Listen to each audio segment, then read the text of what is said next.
ठुलो श्रेष्ठ स्थानीय व्रत कथा माघ महात्म्य कथावाचक समेत सबै श्रोताले चन्दन अक्षता फूल लिएर हात जोड्नु, वक्ताले प्रार्थना पढ्नु। यम ब्रह्मा वरुणेन्द्र रुद्र मरुत सन्तु वन्ते दिव्यस्तवे वरदे साङ्गा पदक्रमो परिसर्जन्ति गर्यन्ति ह्य सामगा ध्यानवस्थित गतेन मनम पश्यन्ति न योगिन यशन्तन विदुषुरा सरगणा देवे तस्मै नमः।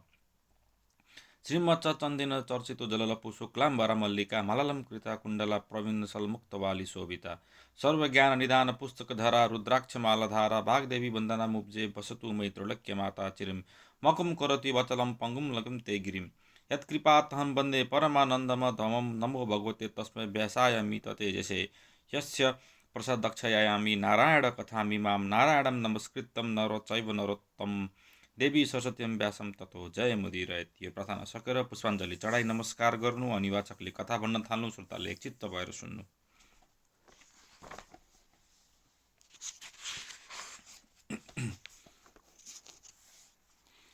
अथ तृतीय अध्याय।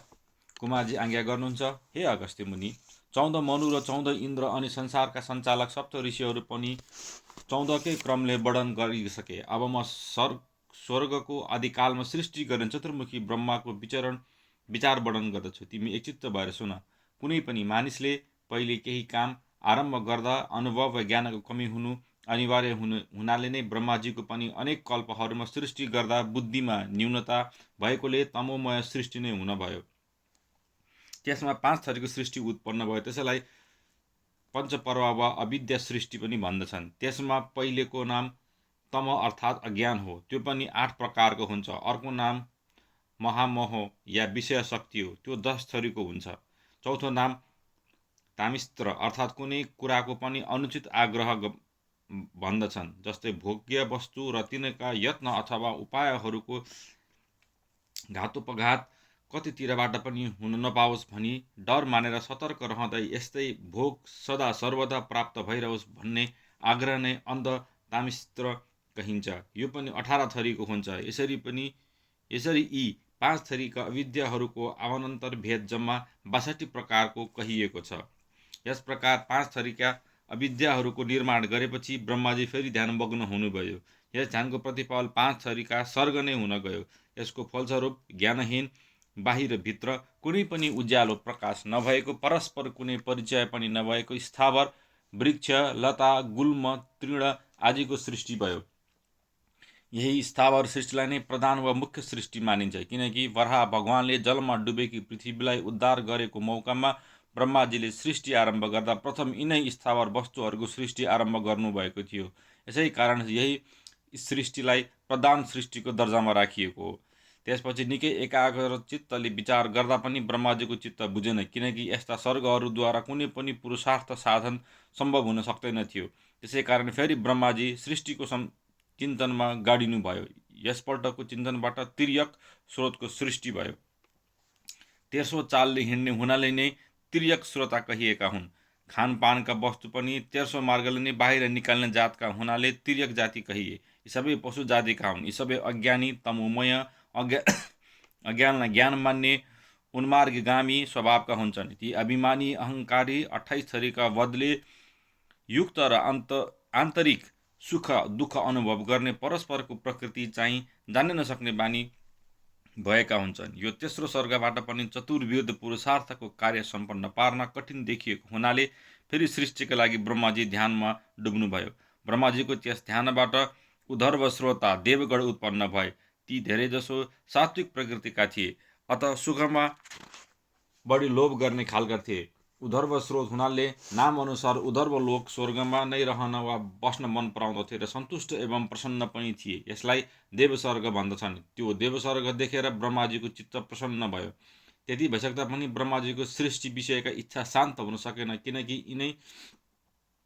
यी तिनै थरी सृष्टि पुरुषार्थको दृष्टिले काम नलाग्ने खालका थिए। अत सुयोग्य साधक सृष्टि गर्ने इच्छाले फेरि अर्थात् तपमा लीन हुनुभयो। यस ध्यान वा तपमा उनले सत्य सङ्कल्प र योग्य साधक दृष्टि गर्ने इच्छा बलियो थियो। त्यसै कारण ध्यान पूर्ण हुनसाथ अवाक स्रोत साधकहरू उत्पन्न भए। यस स्वर्गका प्राणीमाथि वा तल नगएर माझको यो भूमण्डलमा बसेका हुनाले यी अर्वाक स्रोता कहिए। यिनमा सत्व रज र तमो गुणको पनि यथेच्छ मात्रा विद्यमान हुनाले अनेक दुःख कष्ट र अत्यन्त क्रियाशील एवं आन्तरिक र बाह्य दुवै प्रकारका ज्ञान सम्पन्न हुन्छन्। यसै कारण यसलाई मानव स्वर्ग पनि भन्दछन्। यिनीहरूले खाइपिएका अन्न जल आदिको प्रवाह पनि उँधोतर्फ नै जान्छ। त्यही कारणले पनि अर्वाक श्रोता कहिन्छन्।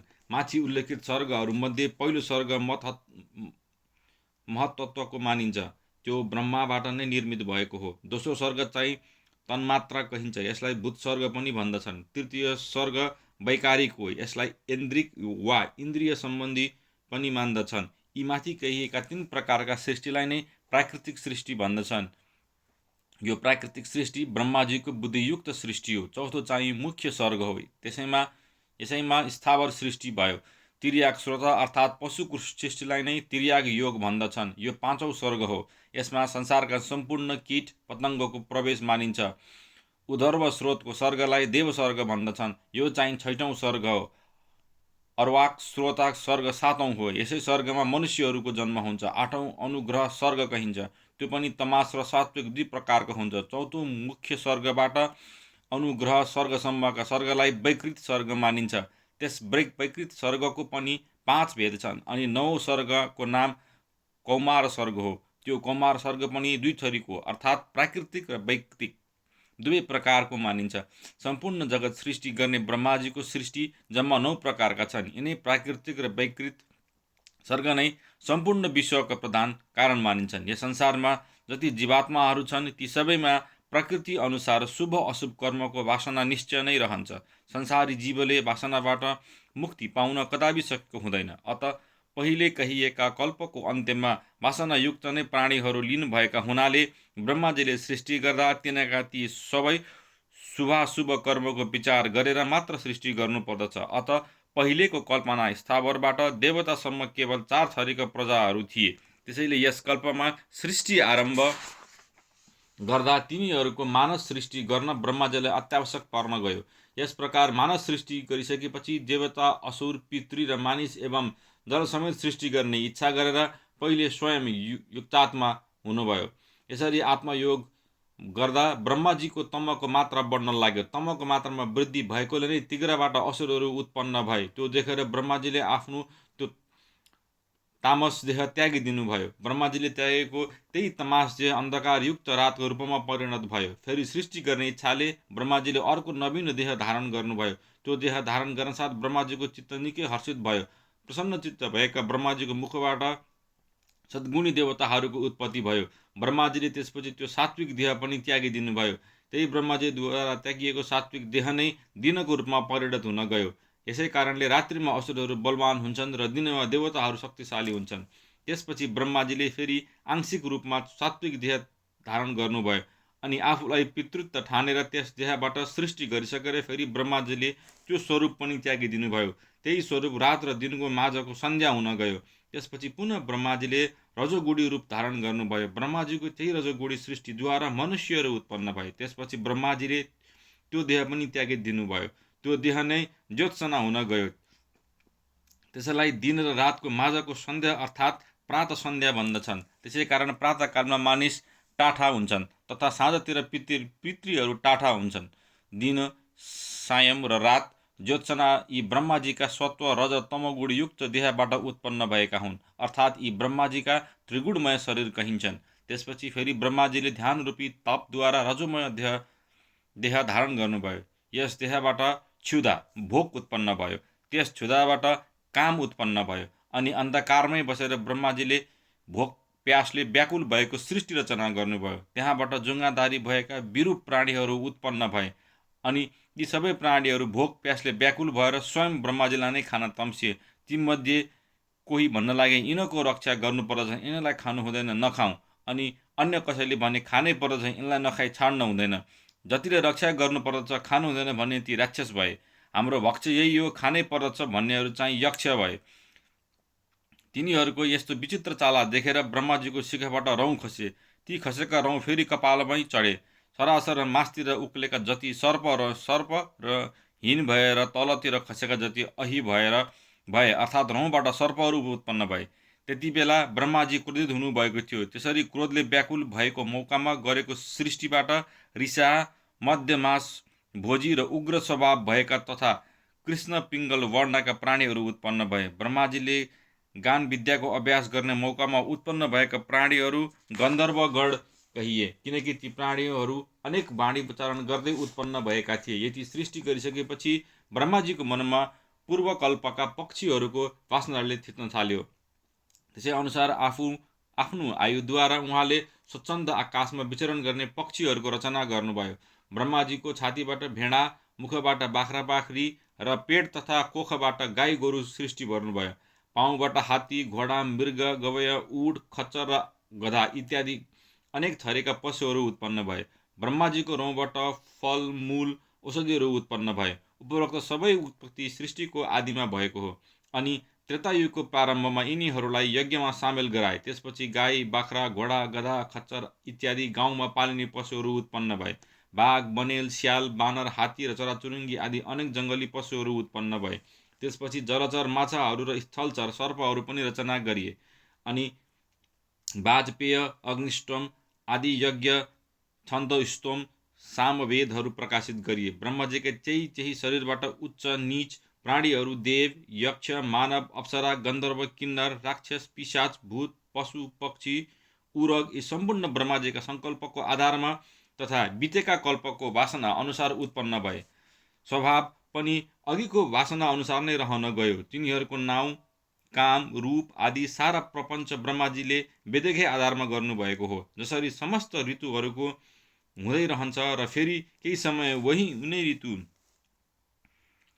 ऋतु फर्केर आइपुग्दा फेरि पहिलेकै जस्तो रूप चिन्ह देख्न पाइन्छ। ठिक त्यस्तै गरी कल्पनान्तरमा पनि उही अघिका कल्पहरूको चिन्ह स्पष्ट देख्न सकिन्छ, किनकि सृष्टिको चाहना वा इच्छा हुनेलाई सृजय शक्तिको प्रेरणा वा महान बल प्राप्त भइरहन्छ। सारा संसार सृष्टि गर्दा ब्रह्माजीले एक कुरोको विशेष विचार राख्नु परेको थियो। त्यो के कुरा भने यो विशाल संसारको सञ्चालन गर्ने काम कसको हातमा सुम्पने हो। अत एक समयमा सत्य सङ्कल्प भएर ब्रह्माजीले ध्यान गर्दा उहाँको मुखबाट सात्विक स्वभाव हुने प्रजागण उत्पन्न भए।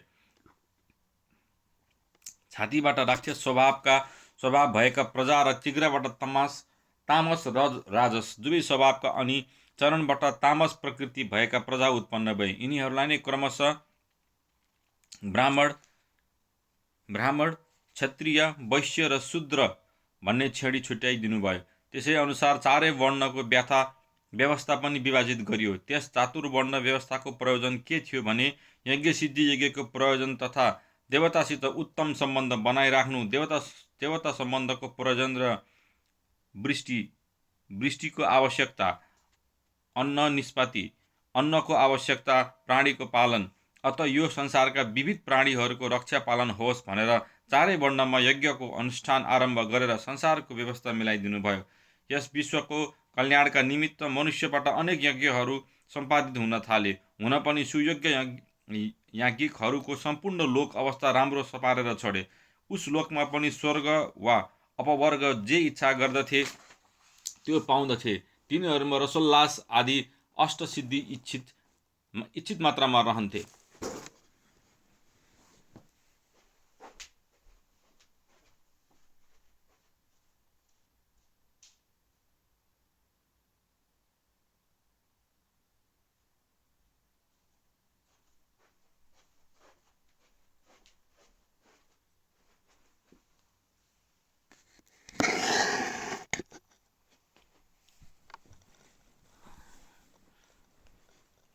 परायुगमा प्रत्येक मनुष्यको अन्तःकरणमा रसको उल्लास स्वयं उत्पन्न हुन्थ्यो। त्यही सिद्धिलाई रसोल्लासका सिद्धि भन्दछन्। त्यो सिद्धि प्राप्त भएपछि कसैलाई पनि भोक प्यासको कष्ट हुन पाउन्नथ्यो। दोस्रो सिद्धि तृप्ति कहिन्छ। त्यो तृप्ति सिद्धि प्राप्त गरेपछि कुनै विषयसित सम्पर्क नभइकन पनि मनुष्यको हृदय सदैव तृप्तको अनुभव गरिरहन्छ। अनि तृतीय सिद्धिको पनि मनुष्यको हृदय सदैव तृप्तिका अनुभव गरिरहन्छ। अनि तृतीय सिद्धिको नाम थियो धर्मोत्तम। यसद्वारा मानिस उत्तम धर्मको पात्र हुन्थ्यो। अनि चौथो सिद्धिको नाम थियो तुल्यता। त्यसैले सबैको रूप, आयुष्य र सुखमा समानता थियो। पाँचौँ सिद्धिको नाम विश्वका थियो। यसको फल थियो सबल र शोक चिन्ता नहुनु। तपो ध्यान आदि नामक अर्को छैटौँ सिद्धि थियो। त्यसको प्रभावले मनुष्य परमात्माको ध्यानमा निमग्न भएर आफ्नो तपो ध्यान आदिमा सदैव तत्पर रहन्थे। कामचारिता नामकको 7औं सिद्धि थियो। यसको शक्तिले मानिस स्वेच्छा अनुसार जहाँ मन लाग्यो त्यहीँ डुलफिर गर्न सक्दथ्यो। यत्र कवचन साहित्य नाम हो 8औं सिद्धिको। यो त्यो प्राप्त भएपछि मानिस जहाँ मन लाग्यो उहीँ आनन्दले सुतिरहन सक्दथ्यो।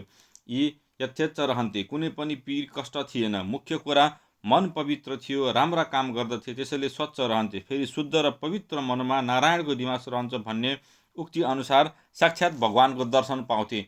अनि त्रेतायुगको प्रवेश भएपछि कालस्वरूप नारायणले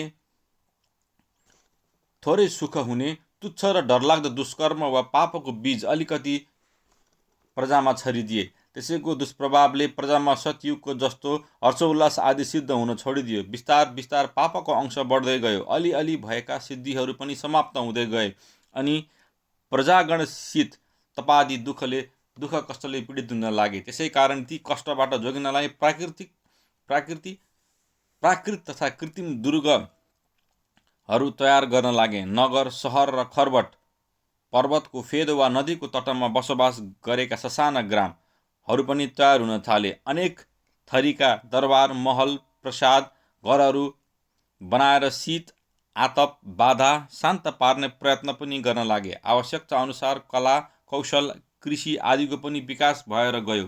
ग्रामीण कृषक र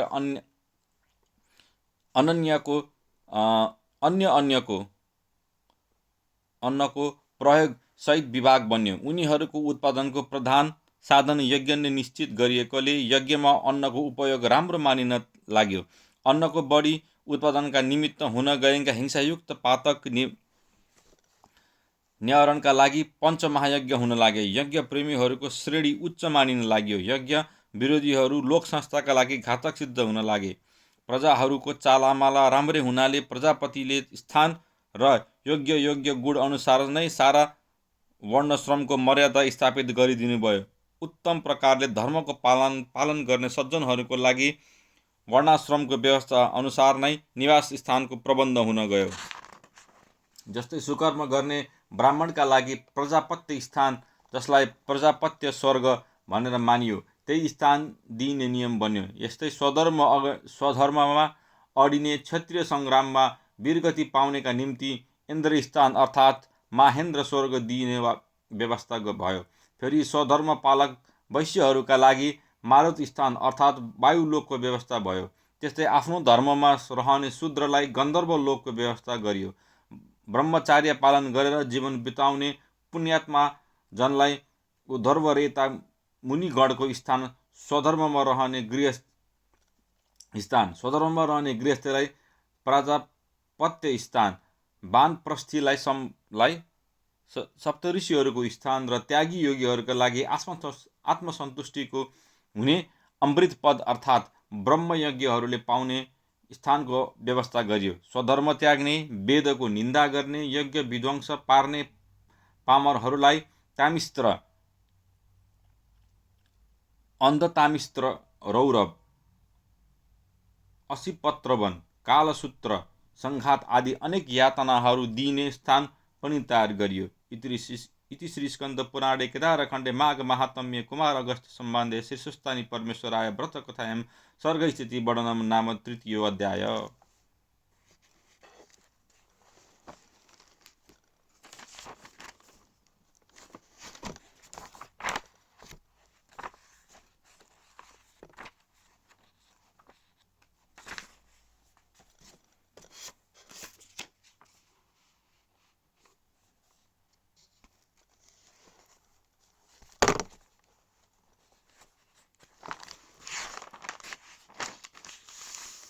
प्रतिदिन कथा सुनि श्रोताहरूले जल लिएर आफ्ना आफ्ना हात पानीले धोई पुष्पाञ्जली हात जोड्नु र कथावाचकले यो तल लेखिएको मङ्गलोच्चारण भन्नु।